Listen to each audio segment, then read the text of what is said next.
Thì trước mặt cái nhà đây là trận Bây giờ tăng Tết không? nha, của giải đua giải ghe ngon không?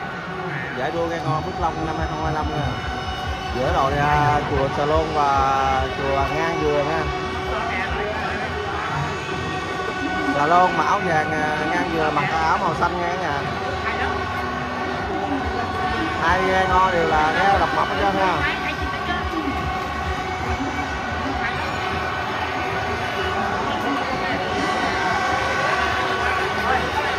Ai sẽ là nhà du lịch của năm 2025 tại giải đua xã Phước Long nữa rồi. Ngang Dừa hay Sà Lôn đây.